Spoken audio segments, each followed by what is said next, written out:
Alright guys, TacticalRab back again today. Hope you're doing well and enjoying your day so far. With MWIII launching in a couple of months' time, rumours are already emerging as to what the weapon balancing is potentially going to be. OpTic revealing that from what he has played apparently so far, the ARs it seems are very strong indeed. This isn't exactly a new thing to Call of Duty over the last few years. Many of the top players have been AR players, but it seems like that might be the case once again. Which players does this benefit? Which teams does this benefit? Very much enjoyed to your thoughts in the comment section below. Hit the like button if you enjoy. Subscribe if you're new as always, I greatly appreciate it. Also, just to mention here, the off-season 2 is coming up. So as I said, there's quite a few tourneys coming up soon. The Halo World Championship, for example, is next month, I believe, starting October the 13th in Seattle. And then in a couple of weeks' time, we have the Black Ops 2 throwback tournament, which I'm most looking forward to. But of course, there's plenty other things going on as well here at Hitch's off-season number 2. Also thought this is kind of interesting just to look at the Rocket 2024 roster, because these numbers that we see on the screen will be conducive to a decent success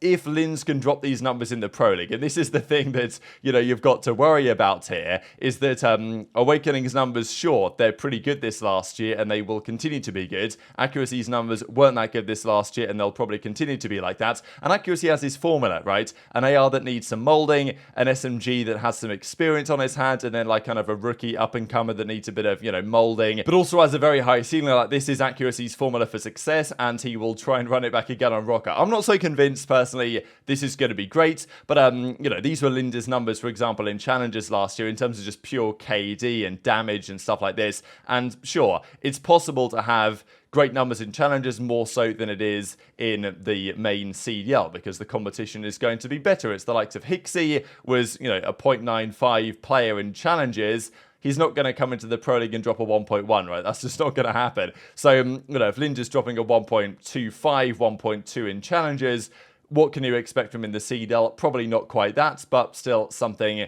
relatively decent, I guess. And that's kind of how things are looking. And if Lins can really be good, this team can be good. But otherwise, I think it leaves something a little bit to be desired. Also wanted to mention this that I spotted yesterday, which I thought was kind of crazy, really, from COD Mobile Esports. Now, I don't talk about COD Mobile often, but it seems like they are adding, I think they play 5v5 as well, but they're adding Control as a potential ranked mode, according to Chinese COD Mobile officials. So Control might be a competitive mode in COD Mobile soon anyway. But this is the other idea that they have, where a player stops respawning after 8 deaths in a round. I wonder what would happen if this was introduced into... Now, I think it's 5v5, so with 30 lives and 8 deaths per round, it's, you know, quite difficult to die that amount of times when there's 5 alive on your team, because you're only expected to have like 6 deaths per round between the 5 players. But if this was to be done in 4 versus 4, it would be really interesting, right? Like, if a player dies 8 times, then they're done for the rest of the rounds. So then you're playing 3v4 since then, and until maybe the same happens for somebody else. So this would really punish players like, you know, Vivid, for example, as well, has been a player that does tend to, at times, throw his life away, maybe a little bit too much in game modes like Control. He has some of the highest deaths per 10 minutes in Control stats in the entire league. So, you know, this would actually maybe add another kind of element to Control, where players have to be careful not to die themselves too many times. Otherwise, their team's going to find themselves 3v4 without them respawning, even if there's lives left on the table. I'm not sure it would improve the game mode. It might actually make it worse. But it's just a bit of an interesting idea that I never really heard anyone mention before. This also informal thought was funny, right? I love how, you know, superstitious some of the pro players are in certain games, because as Formal says, when he saw that my room number in the hotel was the same as my birthday, you know, gotta be such low odds for that. Like, I knew that I was winning the tourney. And Doug says, kind of on the topic that we discussed yesterday morning, congrats on another championship, get the back-to-back ring and become the undisputed greatest FPS player ever. And, you know, because obviously he mentions greatest FPS player ever. It's always difficult to even, like, come to a realization on how FPS games compare across, like, Counter-Strike and Halo and COD. But even, like, talking esports in general, when you then put players like Faker into the mix, it's like, how do you compare between Michael Jordan and, you know, Tiger Woods? How do you compare between Roger Federer and, like, Michael Phelps? Like, it's just, you know, it's kind of impossible. Now, speaking of Doug, he was going off on the main stage last night, actually, with a clip that came out where he talked about how he's basically undefeated against anyone. And I just wanted to share this because it's quite entertaining. We haven't seen much Doug content lately, and there's always a good minute of Doug content to be farmed here, and some good reaction to it as well. Anyone who plays on Boston Academy is a winner, because I make sure that I sign the best players in the game, and my track record is flawless. So I weigh that way more than anyone that's in the league that does shit.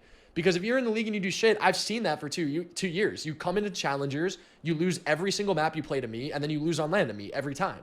You never beat me. I'm literally undefeated versus everyone. Every single player who's got dropped out of the league and played me lost to me. Every single time. Standy, Gunless got me online, but his LAN placements are not comparable. Standy, Major Maniac, Paul X. I mean, Wardy was supposed to be in, but I mean, I smoked him all year. I mean, I could just go down the list. Who was it? Harry, Gizmo, Vortex, back-to-back. Neptune, Spart, back-to-back. Beat those guys back-to-back. Mohawk beat him 4 times. Capsidal beat him 5 times. He's on our team. Shout out Cap. He's on our main team. But I beat Capsidal 5 times. I'm 5-0 against Capsidal online and LAN. And this is the thing, Doug gets clowned for comments like these, and I understand why from a community perspective. And sometimes it's in the same way that Crim6 gets clowned for some of the comments he made. Like, people were roasting Crim for being happy when Scump retired, but like, the way I see it is like, you know, Crim6 at that point when Scump retired knew full well that he had cemented a legacy and can happily know that whenever, you know, he is done here on this earth, then, well, you know, he's managed to achieve something that nobody else has achieved and become the best at that specific thing. So, you know, as Crim says, it's comical how many people don't even get it. This is how you have to think to win, even if you know it's not true. It's maybe a bit of roast for Doug. You have to convince yourself that you're better than you are. The result will be an unshakable belief that you will win. If you get it, you'll start being able to tell how much self-belief somebody has just by their word choice. And, you know, so interesting just to hear perspectives of champions like Crim. And, you know, Doug's a champion as well. He's won quite a lot in his career relative to even some of the players of today. And if you're interested actually in working for Crim,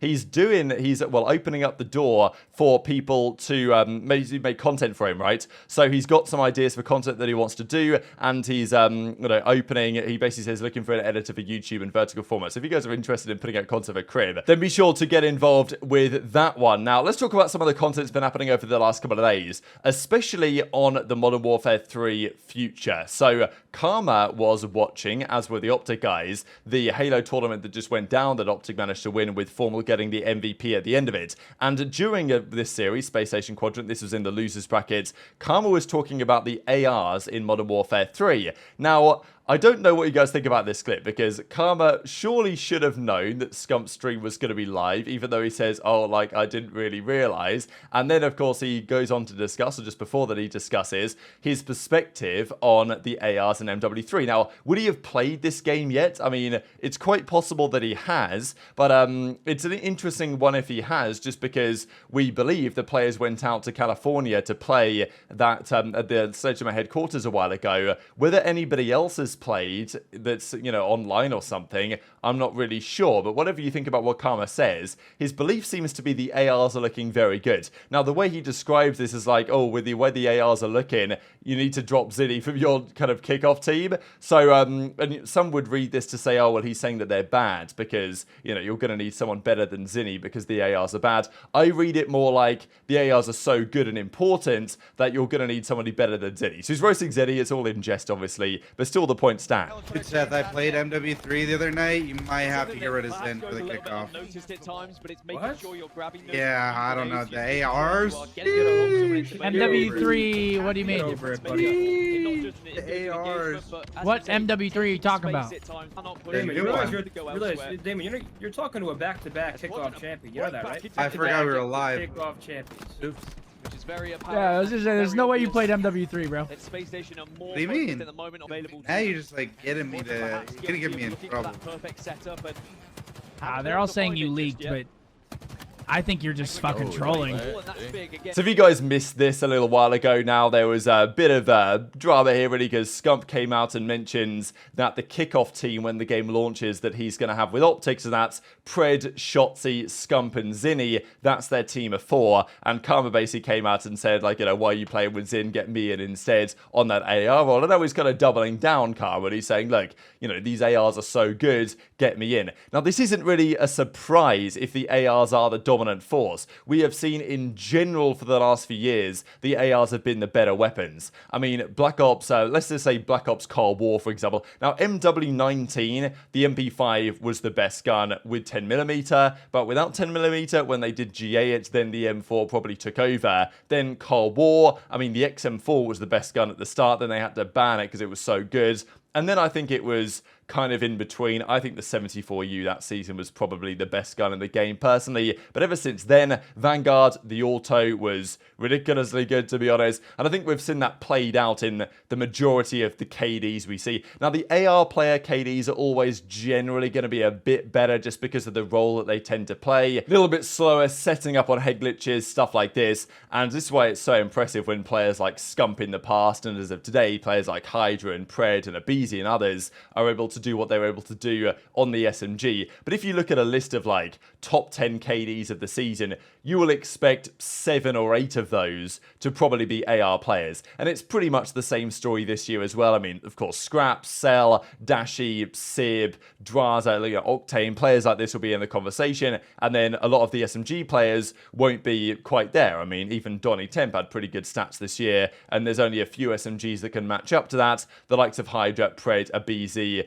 especially this season, Simp I'd expect to be there as well going forward. So that's kind of what you'd expect to see. But this most recent game, Modern Warfare 2, we had the Vaznev and we had the TAC. And to be fair, the TAC wasn't really, I don't think the TAC was crazy good compared to the Vaznev. I think it was kind of a little bit more in the balance. And we think those weapons are coming back again in a new title, but with more weapons coming along also. Now, it's always a debate, right? Players that use ARs will always say the SMGs are too strong. Players that use SMGs will always say the ARs are too strong. But yeah, if Karma's thoughts on playing the game, if he actually has played the game, are that the ARs are really overpowered right now, it does change potentially the dynamics for some teams, because certain teams this new season are being formed with a lot of ARs on the roster, especially this new rumoured Seattle Surge team, which is meant to be Arcetes, aBeZy, Illy, and then Hook on the roster. Like, that is a team that if the meta is 3 SMGs, I just can't see how that works at all. Because, you know, and a lot of times as games progress,